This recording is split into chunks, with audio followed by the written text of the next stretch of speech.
Sabrina here from Scrappy Tales Crafts, and today I'm going to be showing you 3 Halloween cards I created with a new stamp set from the Not Too Shabby shop. Right now I'm just showing you the 4 new stamp sets from the fall release. So there are 3 4x6 fall theme sets and then this one 4x8 Halloween set, which I will be focusing on in today's video. This stamp is called Critter Costume Party. And I think I use every animal from the stamp set apart from that little bunny in the ghost costume. He was just a little too large for my cards, but I did create a pop-up box card and I included him in it. So I will show a picture of that card at the end of the video in case you want some more inspiration. I just had a lot of ideas with this stamp set and I was very inspired by it. So I created a lot of cards off camera with the set and these 3, which came out really cute. I am coloring these little animals in with my Zig Clean Color Regal Brush markers, and if you've been seeing my recent videos lately, I have been using my Zig markers, and that's mostly because I have to purchase some Copic refills, and I've kind of been postponing that event just because Copic refills are the things that you need to have, but you don't want to purchase just because they're pretty expensive and I have to buy quite a few of them. So I have been bringing out my Zigs in the meantime, and I've really been enjoying them, but I will say I am missing my Copic, so I think I just have to suck it up and purchase a few of those refills. But for now, I do like practicing my coloring with Zigs because it is a bit of a different experience for me. I do like with my Copics start with my darkest color and I map out my darker areas. So for the animals, I am doing a center highlight, so I'm adding the darker shadows around their bodies and their faces, and then where any 2 objects meet, so especially under their heads, I will add a shadow around their neck area. For this little bee, I will add the darker color toward the base of his wings because they are behind his body. And then once I map out that darker area, I will go over the darker color with a slightly lighter marker, and then I'll leave quite a large white space in the center of the animals, and then I'll grab my water brush, pull that darker color in towards the center where that white space is, and that's naturally going to create a lighter color. And so I really like to just use 2 markers when I'm working with my Zigs, and I really like that contrasting bright highlight I get just from the water brush. And I get a lot of questions about what water brush I'm using. I am using an empty Wink of Stella brush that I refilled with water and added a little bit of gold Perfect Pearls into it, and it almost looks exactly like the original Wink of Stella. You just have to make sure that you shake it every so often because the Perfect Pearls will clump, but as long as you shake it, you will get a really pretty shimmer. So I know some people might be cringing that I'm using a Wink of Stella brush every time I watercolor, but I do not. These are all empty brushes that I refilled with water. And even if you don't want to add Perfect Pearls, if you just add water to it, there is some leftover glitter in the pen, so you will get kind of like an extra life out of the pen if you just refill it with water. So I went ahead and did that little dog on the broomstick, which is so cute, and the little sloth, and now I'm coloring in a little kitty here. And by the way, I stamped everything onto Bristol cardstock, so if you're having trouble with your Zigs and getting them to blend with water, I would recommend Bristol. It is the only paper I use with my Zigs, and for some reason the markers just don't blend on regular watercolor paper or on Nina. So I would definitely give Bristol a shot. It's definitely a game changer. And another tip I would recommend is heat embossing your images, clear heat embossing.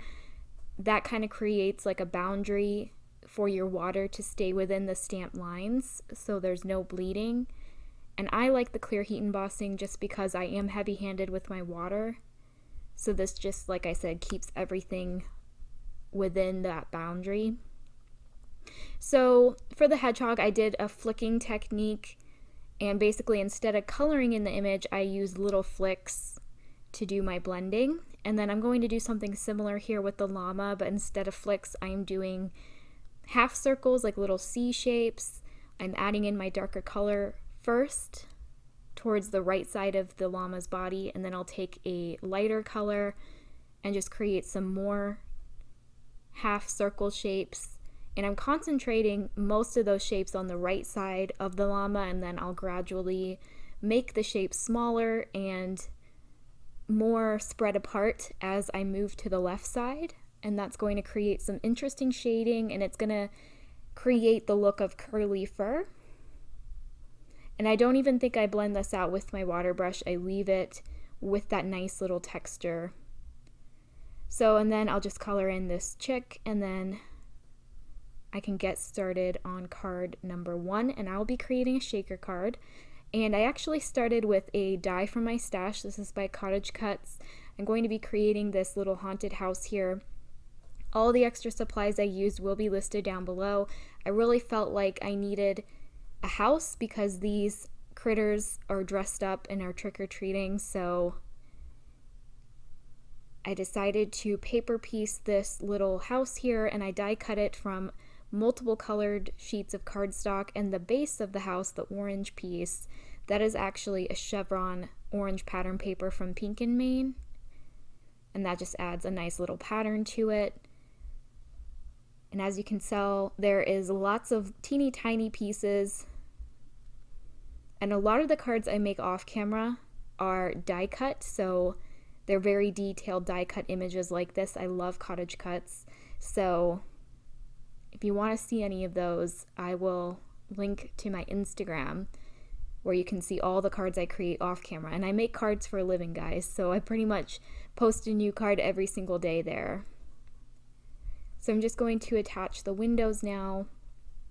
And included in that die set are some small bats, a little ghost, and then like some accessories for the house, like a gravestone, a cat, a pumpkin. So I'm assembling all of those little pieces as well, and I'll just tuck those along the grass of the trick-or-treaters.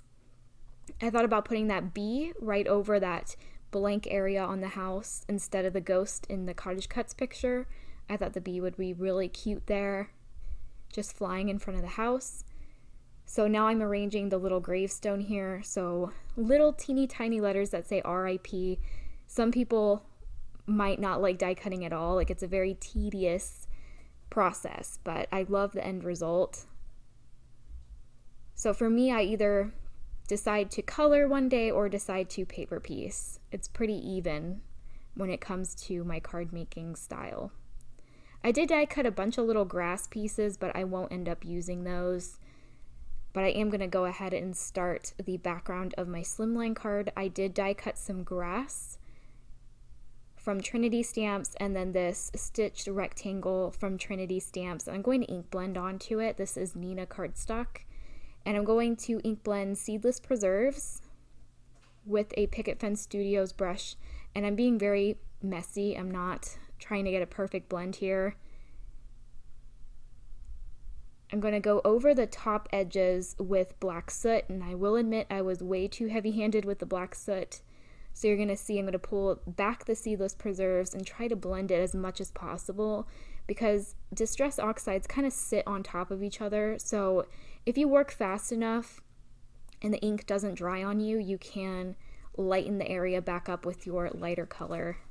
But it is still quite dark, but I do end up flicking some watercolor splatters, and that's going to add stars to the sky and add a little bit of brightness.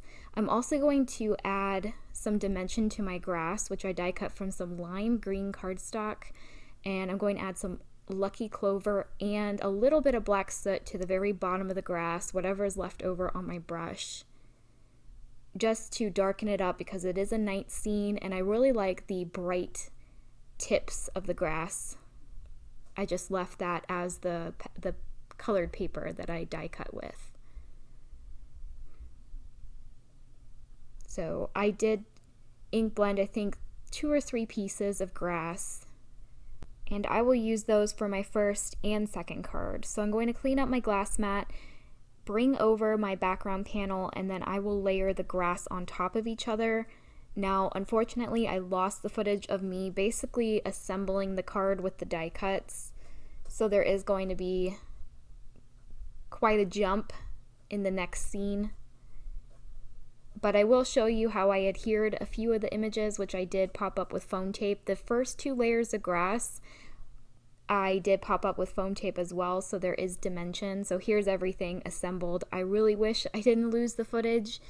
I don't know if my camera wasn't filming or if it somehow got lost, but luckily at least I have some of the parts where I'm gluing everything down. For a lot of these animals, I'm popping them up with foam tape. Like I said, the forefront grass, the grass that's at the very bottom, is on double foam tape. The grass behind it's on single foam tape, and then the grass behind that one, the 2 grasses, are just adhered flat. And then I did add those stars with a pearlescent Gonzai Tombi watercolor in a whitish silver color. I just used my paintbrush to flick that watercolor onto the background. I white heat embossed the sentiment Trick or Treat from the Critter Costume Party stamp set, and now I'm just matting this whole panel onto some black cardstock, and this will cover my entire card base, which I'm bringing in now, and I'll just attach that down. And then you can see I added those little pumpkins, the gravestone, a little sign that says Eek, and that Eek is in the stamp set, just to add a little extra detail to the card. And those were all included in that haunted house die set, including those little bats that I added around the sentiment. So luckily, moving forward, there is no more lost footage, so we should be good to go from this point forward. And just like I did on the last card, I will be ink blending seedless preserves at the bottom of this A2 panel, then wild honey, and then for the top, I believe this is, what is this? Mustard seed, maybe? I am going over each color twice just to make sure everything blends in nicely together. No, that was squeezed lemonade, I think.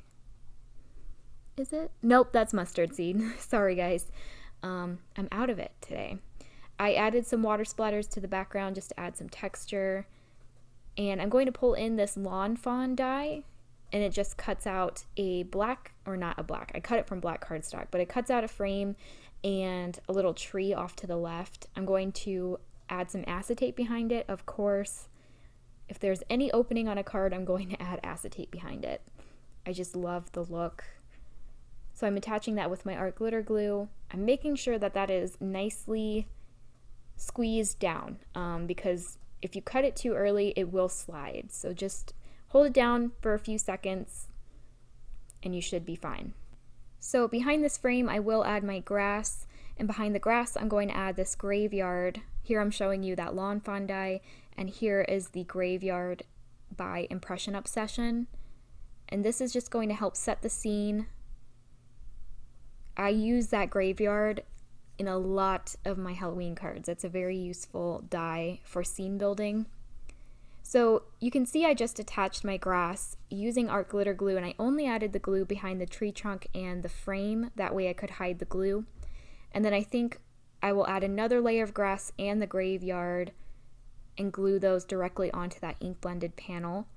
But I liked adding that one layer of grass directly onto the acetate window so I could pop the frame and the grass up and add dimension. So here I'm going to layer that grass and graveyard together and then attach it down with my ATG tape. And then I will grab my little critters and create my cute little scene. I think my favorite animal I thought was the sloth, but I really like how the llama coloring turned out. I like the curly fur, so he ended up being my favorite. Here I'm trying to use that cute little bunny in the ghost costume because he didn't make it onto the last card, but I just felt like he was too big and I wanted to add some more animals. And I felt like the chick was perfect sitting on the back of the llama, so I will switch that bunny out with the llama instead. I did add that little sloth behind the tree. I thought that was kind of cute and gave him some character. I'm going to stamp out the sentiment Boo from the stamp set with VersaFine Onyx Black ink, and I just stamped that above the little dog with the broomstick. So I'm attaching him down with art glitter glue. And for the llama, chick, and hedgehog, you can see I am going to glue them directly onto the grass that is glued onto the frame in the tree trunk.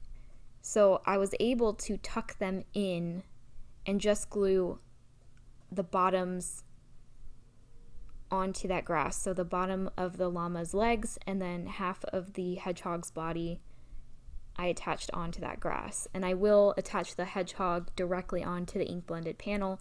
I just felt like this added some really nice dimension after I added the foam tape. I like that some of the animals are more forward and then others are pushed back into the scene. So I added my foam tape. I'm going to pop this panel up. This would also be a really cute shaker card. And grabbing my A2 card base, and then I will just attach this panel right over the card base, and that's going to cover it completely. And then that's going to complete my second card. I think this is really cute. So for my third card, I wanted to create something more simple, but I was using a lot of Distress Oxide inks, so I decided why not continue that. So I'm taking a circle, which I die cut from some scrap blue cardstock. I'm going to go ahead and tape it down onto my card base with some washi tape, and I'm going to use the circle as a stencil, and I'm also going to use the negative piece from the grass that I die cut for the other two cards, and I'm going to use that also as a stencil to ink blend some grass with my Lucky Clover ink, and then to mask the grass I am using the positive piece from the die. And then I'll use the negative piece from the graveyard to add some black ink and create a graveyard layer. And I accidentally moved my stencil right there, and I did end up adding a little bit of black ink behind this graveyard, so I thought I would just embrace that. I shifted the negative piece a little bit to the right and just added the black ink, whatever was on my brush, and created a second layer of graveyard. And I thought that actually turned out kind of cool. It just added like a distant graveyard in the background. And then now I can create my sky again with seedless preserves, and I think I use a blue color. I think this is Blueprint Sketch. And if I were to do this card again, I would make that blue panel cover the whole card base, because I did get a smidget of ink over to the left side of the card base, but you're going to see I will fix that a little bit later. And on camera you can't even see it, so if you had like a sand eraser, you could probably get rid of that. Here is how I created the stars from card 1. I'm using this Gonze Tombi white silver pearlescent watercolor, and I'm flicking it on with a paintbrush. I did for some reason get a big splatter right at the top, but I knew my little bee was going to cover part of the sky, so I didn't worry about it too much. And there was no way I was going to start this card over, so there is a tiny little smudge. I'm going to cover that up with pattern paper. So again, I'm trying to use that little bunny, but I felt like the bee and the cat were the right size for this circle, so I will add them. And then I'll add the sentiment Happy Halloween, which is a really cute sentiment that coordinates with the bumblebee. And I stamped it with VersaFine purple ink. I think it's Imperial Purple, and I just didn't like how it looked, so I will re-stamp that on black cardstock and white heat emboss it onto a strip of black cardstock, and then I'll just glue that over the one I stamped on the card base. So here I'm taking a strip of black and white stripe pattern paper. I added a black strip to the left of it, a really skinny strip, and then I'll just attach that to the left side of the card base, and that's going to cover that smudge up, and I think it adds a cute little touch to the card. I like how this turned out. I wish I had a smaller stripe, because this is from a 12 by 12 sheet of paper, so they're kind of wide. So here is that white heat emboss sentiment. I'm just flagging the ends to create a banner, and I like that much more. So I'll go ahead and pop up the sentiment, and I'll also pop up my cat and the little bee, and then that will complete my final card. I really enjoyed using this Critter Costume Party stamp set. I hope I was able to give you guys some inspiration. I'm going to glue down one more bat from that Cottage Cuts die set, and then I'll embellish this card with some Trinity Stamp black sequins. I'll just add a few of them around the circle. And I really feel like those last added touches really made the card cute. So that's going to complete my final card. I'm going to show you those box cards that I mentioned at the beginning of this video. I created 3 boxes with the 4 new stamp sets from the Not Too Shabby release. Here is the Halloween card. I have 7 of these available. I know some of my customers watch my videos, so I figured I'd just tell you the quantities. These gnomes, I have 8 left, and then the squirrels I did sell out. But again, I wanted to show you guys for some more inspiration. Thank you guys so much for watching. If you haven't yet already, please subscribe to my channel. Otherwise, I will see you next time. Bye!